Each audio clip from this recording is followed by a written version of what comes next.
everybody, my name's Didi Vergados and I'm your host of miraclesofmind.tv, and today we have with us our very special guest, Derrick Watkins. Welcome to the show. My pleasure. Nice to meet you. You too. Pleasure. You too. So, Derrick Watkins is a neurolinguistic programming master practitioner, motivational speaker, peak performance expert, and hypnotist.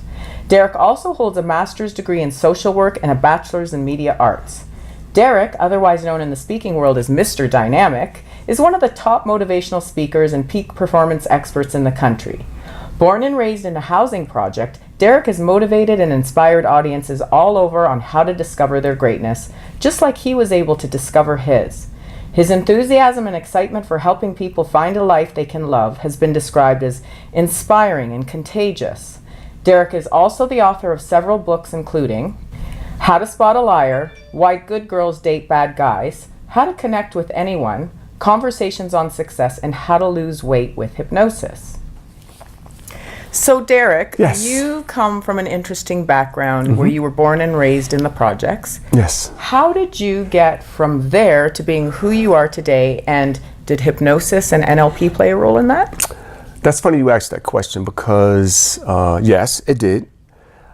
Not intentionally in the beginning, because I wasn't consciously aware of the direction I was taking in my career.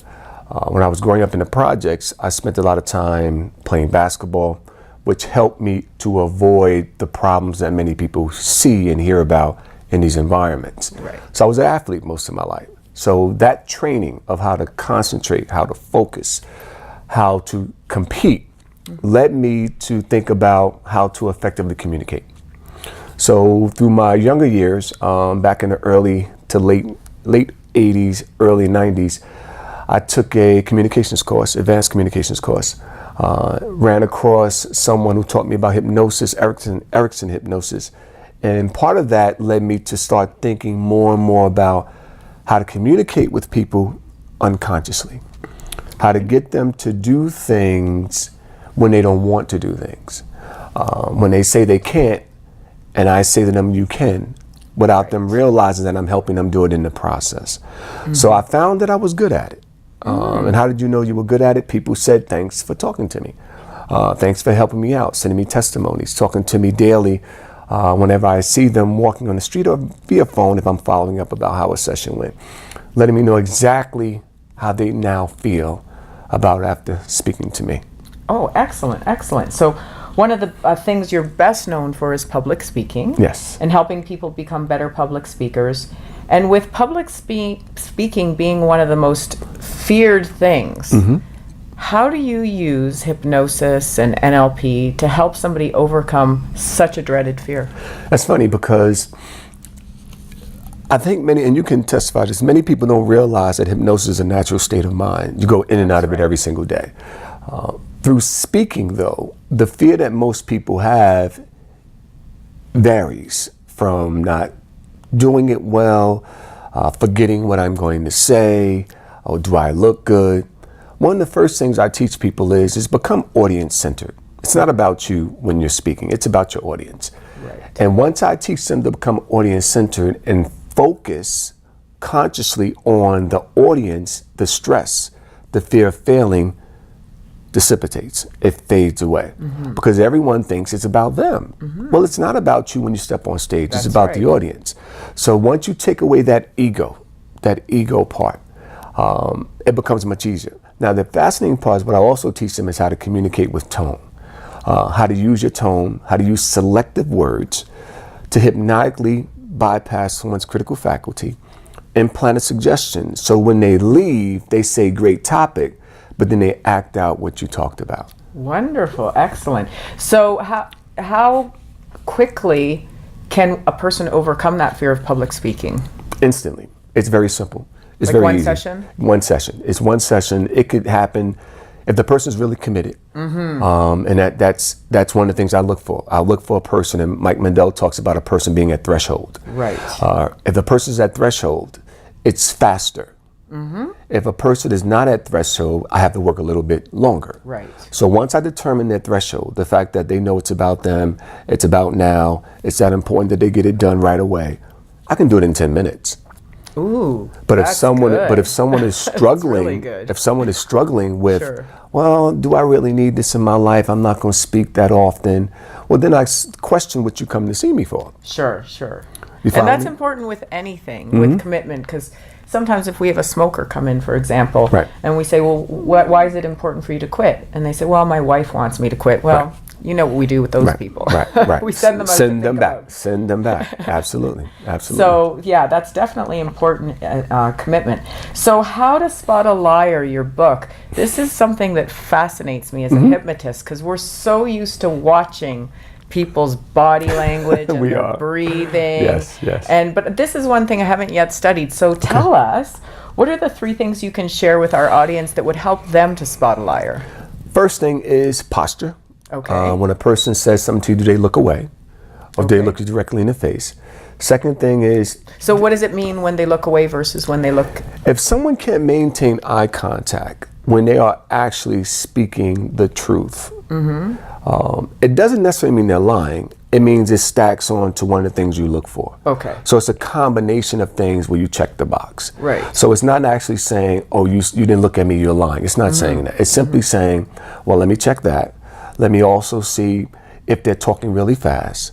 Let me also check What and does it see mean if they're talking fast? if they're talking fast, they're anxious. Right. Okay. And when you're not guilty of something, you should be calm. Right. So when you're really, really anxious, once again, that doesn't mean they're lying. Yeah, That it's stacks on just something else. It's one of the tells. The next thing you take a look at is whether, and this is a fascinating one right here, it's whether they are detailed. How detailed they are about the question that you're asking. If someone is really, really detailed, that means that they practice this moment. So if it seems like their story has been done over and Right, over, it's right. too meticulous. Too meticulous. Right. I was here, I saw this person saw me at this time and that time. Well, who talks like that? Right. No one really, really talks like that. We just say what we were and you accept it or reject it. Absolutely. Okay, that's great. That's great. Well, for those of you who want to learn more about body language, Derrick has a book, How to Spot a Liar. Okay, so next question. Yes. And this is one that my girlfriends and I talk about all the time. Okay. Because when we get together and one of our girlfriends is dating someone new, Okay. and it's obvious to us that this is not a good person for them, or maybe not even what we would call a good person. Sure. But it's not obvious to them. Sure. Tell us a little bit about why women tend to date men that are not good for them. Why good girls date bad boys. That's that's a book right. that I actually wrote. Well, it's funny. People select bad boys for fun. Okay. Bad boys are fun. They're not funny. Good guys are funny. Bad boys are fun. They do things unexpectedly. They do things to draw attention. And that brings you in, but it doesn't hold you when you want things to be serious. So that's why women who tend to be good-natured, good-hearted, meet with someone of this caliber, the relationship falls because they're waiting for the person to stop. Oh, to stop To being become being exciting and adventurous. right. They're thinking it's just a game to get them, but for the guy, that's who they are, Right. and you're Got supposed it, to got accept it. me as I am. Right. So then the guy gets a little weirded out by, wait a minute, what do you mean stop? You accepted me this way. Yeah. Where in your mind, women tend to be ready to settle down a little bit faster than men are. Men has to be pushed, and there's a push-pull theory. It's better to pull someone than to push them. If you pull them, that means there's an attraction. If you're pushing them, that's like, repelling them. Right. So the quickest way to repel a woman who's with a bad guy is for him not to change. Right. Have you ever seen the movie, it's a movie out. Oh, the one with Will. No. It's one about, well, let me tell you what it is, because I don't want to pronounce the wrong movie. Okay. There's a part of the movie where the guy, wants, the girl holds on, he never changes. The two things that happen with women that I find very fascinating with a guy is they hope the guy changes, or they spend too much time trying to get him to change into the person they want him to be. Right. That never happens. Because and I have to say, not realizing that the very reason they were attracted to him in the first place was this kind of exciting, edgy, adventurous. yes, because that's fun. Either good or bad. That's Yeah. fun. But how long does fun last? Fun doesn't build a relationship. It starts one. Sure. Fun is good for dating. It's not good for relationships. Right. So if you just want to date, fun is perfect. If you want to be in a relationship, it's good to have fun in moments, but it has to be a moment where we can sit down and actually talk and have a conversation about the future. Right. People who are, you describe like your friend, spend a lot of time talking about what they've done. They don't talk about where they're going. Where I'm at is where I'm at. Either accept me or Right. reject me. Yeah, well, I've always been of that mindset. It's like you're not going to change anyone. Right. And it's not a nice thing to tell somebody they have to change, because it's up to them if they're interested or not. Maybe they don't match at the same values, which is a big thing that I'm a proponent of. It's like, make sure you both match on the same values, because if you don't, there's always going to be trouble down the road. Well, that's an important step, but it's not the first step. Right. People don't come in and meet somebody and say, hey, what are your values? Oh, sure. No, I know it takes time. It takes time. Well, and in that time it takes, you get emotionally connected. Right. And once, that's why they stay with the bad guys. right, because now I'm emotionally connected. My logic has come back. My reason has come back, but my heart is so Yes. engulfed that I can't reasonably step out. Yeah. Because I have a fear, once again, of being by myself and being lost and being lonely. Now, what I try to teach some of my clients is that the fears that you have about not being with someone that's not worthy is not about what you lost, it's about what you have left.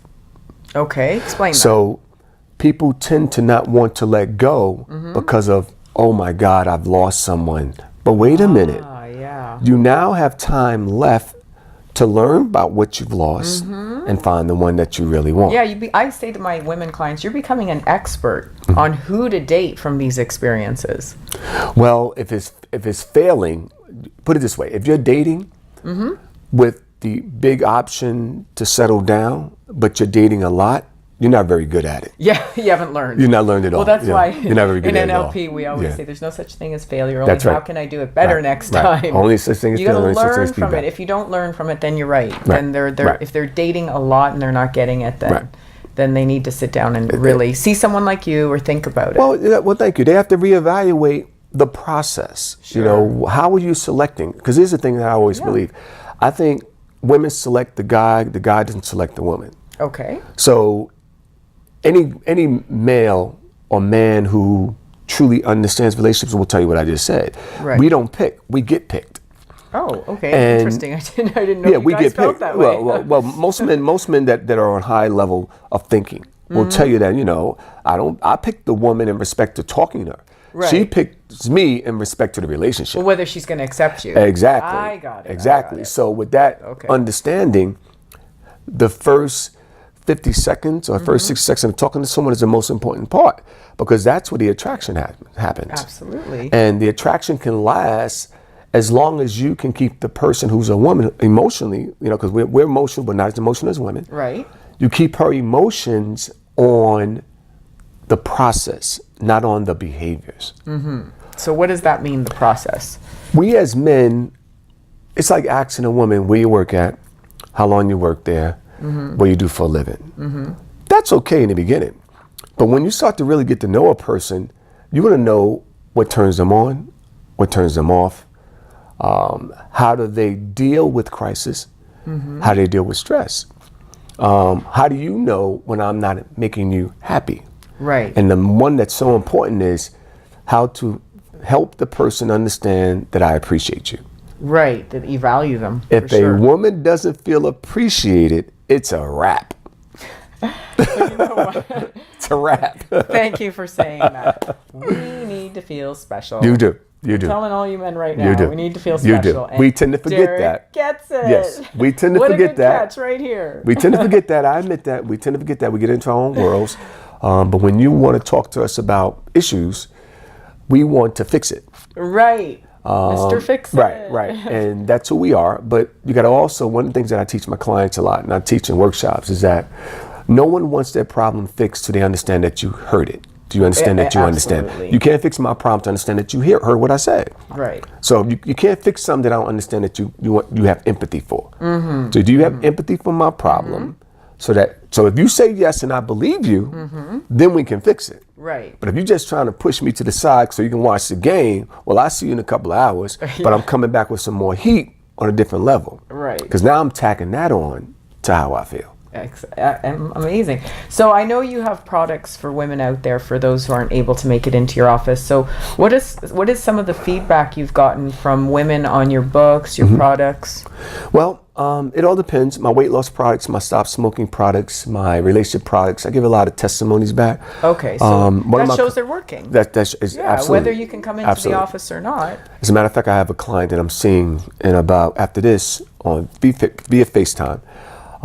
For weight loss, weight management. I hate saying the word weight loss. It's more like weight management because you're not losing your weight. You're just managing it better. Right. So that being said, I get a lot of feedback via testimonies and people and referrals. So people say, well, who helped you lose the 30 pounds? They say, well, this guy did. So they call me up and ask me, but once again, I'm checking for some things. Are you calling me because you're ready? Or are you calling me because someone says you need to go? Right. If you're ready, we can talk. Now, I have a lot of value and integrity. I'm not taking your money just because I know you're not ready, but I mean, go through the motions to make you feel good. Right. I'm not going to do it. I've never done that. And I know some of my colleagues may lean that way. That's not my style. I give out what I want back. So I don't want nobody taking advantage of me, so I won't take advantage of other people. I just say whoever the person is that wants to work with me, make sure you're ready. Absolutely. When I mean ready, it doesn't mean change. I don't need you to change. I need you to be ready. That's not the same thing. Because then you're going to help them Exactly. with the change. If you're ready, the change is easy. The change is fast. The change is simple. So what are some of the most profound transformations, or I like to call them miracles, that you've seen in your career? It doesn't, whether it's weight loss or somebody leaving an abusive relationship. Wow. I got to think about that for a second. A couple of those. Well, let me give you one. There was a woman. I see more women than men, to be honest with you. And that's just the way things are. I'll deal with men, but men tend to be very ego-driven. So I got to work a little harder with them. But I had one. That's just I got to work a little harder with them. Yeah, because they're ego-driven, you know. But I had a woman for weight management. Okay. Who tried everything, the books, the diets. She calls it and this is where the change came, and I'll tell you in a second, the exercising. And what I found with her, with most of my clients, and with this one in particular, was that she could not reach her weight dream. Okay. Because her thinking wasn't correct. Sure. It's never the food. No, it's never the food. It's never the food, because we need food to live. Right. If you cannot manage your daily stress of your life, it's like a person who smokes. When they're anxious, they smoke. People who have bad weight problems eat. Sure. And they eat the wrong food sometimes. And eat too much. And too much, and at the wrong time. So a simple change in her thinking and planning daily simply was, don't eat late at night. When you eat late at night, make sure it's something of a carb, because I also cured her inability to sleep. Right. Carbohydrates give you a boost of sugar, and then they drop you down. If you eat a carb just before you go to bed, you get the boost, you'll drop down, you'll stay full because it's a carb, and you'll sleep right through the night. Right. So the thing that was getting in her way was the exercising. She could not find time to exercise. Now everyone says that. It's never the time. It's never the time. It's never the time. It's the strain.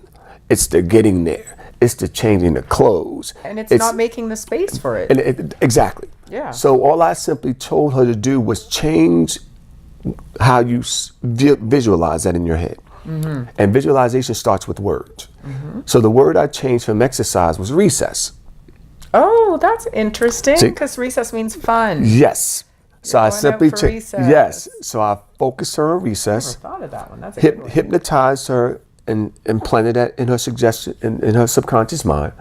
And when she awakened, I said, "How do you feel about recess?" And she smiled at me. That's great. Because everyone remembers recess to be fun. Right. So once I implanted that suggestion to go out and get recess, immediately she started to plan that, and then it became a habit. Because anything you do 15 to 20 days or 30 days Right. becomes a habit. So I just needed to get her started. So she went 1 time, went 2 times, went 3 times. Now she's constantly thinking about it. The 10th time she's not. It's part of her daily scheme. Right. But she saw it as recess. That is a good one. I have never thought of that one. So words cause change. They So do. They do. You find the right words, people change immediately. Now tell us, also you have a book titled, speaking of words, How to Connect with Anyone. So what's the key in connecting with people? The key in connecting with someone is making sure that you're ready to connect. What are you connecting about? Whether dating, in business, just have a conversation when you're out in the park. You have to take the time to look at the person. Find something to just get past hello. Because once we say hello, our name, where we from, there's a dip. Yeah. There's a dip of that silence. Oh my gosh, what should we say now? And what people fail to do is understand the importance of small talk. Small talk is not about what school you go to, where you work at, where you live. Small talk is taking an interest and making the person feel that you're exciting and interesting. So you have to talk about many different things. It's not asking a lot of questions. It's mostly making statements and having the person respond to. Okay, so give us an example of giving a statement rather than asking a question. It would be, it's theoretical. It would be like, hey, I was born in Jersey City. And while I was in Jersey City, I had a lot of friends who spent a lot of time together. I'm curious, do you have a lot of friends? And if so, what do you do for fun? Okay. And then we're starting a conversation. Right. So I get it. So you start with like a statement you start about with a statement. yourself. Right. And that's also getting you to know them to get to know you as well. Well, the other part is whoever starts the conversation is the ones in control. So it's a 90-10 rule. Okay. So whoever starts the conversation is 90% controlling it because you weren't prepared for the conversation. I walked up to you. So I'm going to keep it going until you catch up. Okay. And then it's a back and forth? And then it's a back and forth. Wonderful. So once you catch up, that 90-10 becomes 50-50. And sometimes it goes a little 90-10 you, 80-10 me. But we're now conversating. You Right. follow me? And also keeping it moving back and forth about the person. It all depends what your small talk's about too. Right. Because small talk can be sexual. It can be about business. So depending on what context you're doing it. And some people do it well. Some people don't do it well. And I teach people how to be confident to talk about anything at any time with anyone. So do you help men as well also become better at meeting women? Yes. Because that's a big field in hypnosis, Yes. by the way. It is. Yeah. And what happens with a lot of men is they don't know how. Right. It's not that they don't want to. And it's not that they don't have the Right. confidence. They It's just the process. What do I process, do? yeah. What do I do? So I teach men the steps to engagement. the ones you just ran us through. Right. And first of all, I get from them, what are they doing? Yeah, what do you do? Because before I tell you how to do it, I need to know what you're doing. Now, once they tell me what they're doing, then I can help them along the way. Excellent, excellent. So, any other things you can tell us about just amazing transformations you've seen with people? Well, we'll be here all day. I know hypnosis is just that powerful. It is. But give us a couple just to show our audience just how powerful it is when we take this thing, our mind and our brain, and we tune it in the right direction. Well, I'll tell you about something, a stop smoking one, because I like smoking in relationships. Those are my two cornerstones. So people who are having bad problems with relationships and people want to stop smoking, I can help them immediately. But anything that's a fear or phobia, I can do it. But I do have a selection process. Sure. So what I do with the stop smoking is, once again, we start at threshold. And a person came to me and tried the e-cigarettes. They tried the patches, they tried the lozenges, they tried the gum, and they came to me because they were forced to. And many people with smoking problems say, let me try this and see if this will work. Right. Because if it doesn't work, everyone else will leave me alone. And here's this person went to the doctor. It was a referral from one of my doctors. And they told them they needed to stop smoking. But when you're smoking for so long, it becomes a routine. Sure. And it's a bad habit. You do it when you're anxious, you do it when you're eating, you do it when the first thing you wake up in the morning, you do it when you're having coffee. So this particular person required a couple of sessions. It wasn't just one session, it required about three sessions. And I found at the third session, they started to change. Now, how did I know the change was occurring? The look was different. So they weren't smoking anymore. The cravings were under control. Okay. Anytime you remove something habitual, like food, sex, or cigarettes, there is a moment where the craving is going to be really, really high. And many people don't realize that relapse, even from addiction, because it's an addiction, relapse occurs when you're not managing your cravings well. Right. So what I simply did was teach her how to tap. Oh, yes, the tapping. Yes.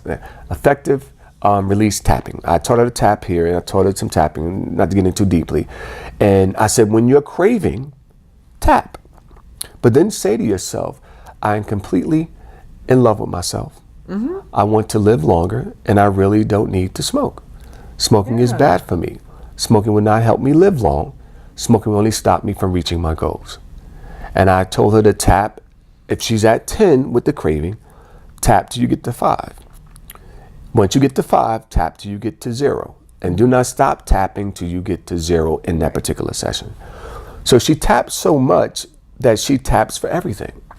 So everything in her life. Everything in her life became about, when she got anxious and stressed, she just figured out something that she could say and tapped it out.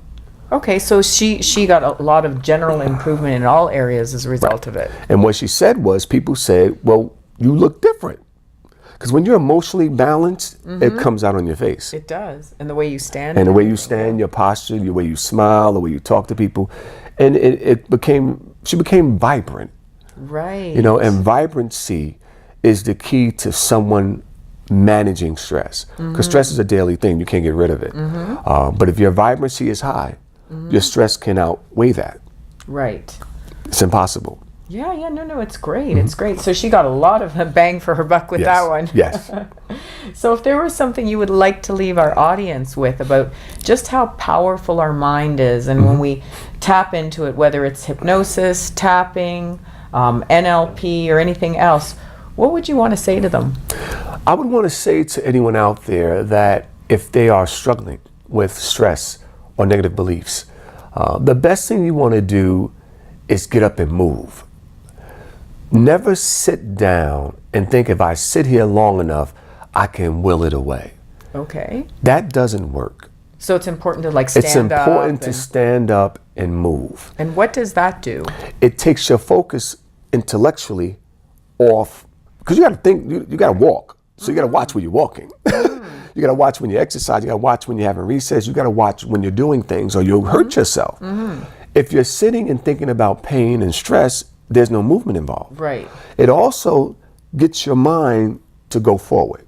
Oh, that's interesting. Get your mind to go forward. You want to jumpstart your mind into something different. And if you do that often enough, you find yourself not only feeling better, but wanting to move. Too many people are sedentary. Yes. Too many sedentary. Yeah. And you don't have to be fat and be sedentary. You're just sedentary with anything. Right. Whenever you want to cure some type of stress, some type of fear, some type of phobia that's hitting you in the moment, the best thing to do is to get up and move. Take a walk, go up and down some stairs, do a couple of jumping jacks, something that can help you in that particular moment. Because at the end of the day, your feelings will cause internal problems for you. Yes, they will. So if you don't focus on it soon enough, you'll have time for a doctor. And I go to the doctor just for physicals. Right. My doctor says, how old are you again? Because they don't believe how old I am, because it doesn't fit my look. Right. And that's not just because I enjoy working out. It's because I also enjoy managing my stress. Absolutely. And you don't seem like one that's too stressed out. No, I mean, put it this way. I'll leave you with this. You cannot be blessed if you have not been broken. Interesting. So I've been broken before. And most people haven't Right. they? But they don't see that as a blessing. Right. They see it as distressing. Yes, that's true. So and they dwell on it. Right. And they bring their past into their future. Exactly. Constantly. So if you've been broken, the question then becomes, what did you learn? How did you grow from that? You now have a chance to put away the loss and use what you now have left. Right. We only have a few more breaths left on this earth. You must use them wisely. Agreed. Well, thank you so much for being here It's been today. my absolute pleasure. Thank you for Great, inviting me. thanks.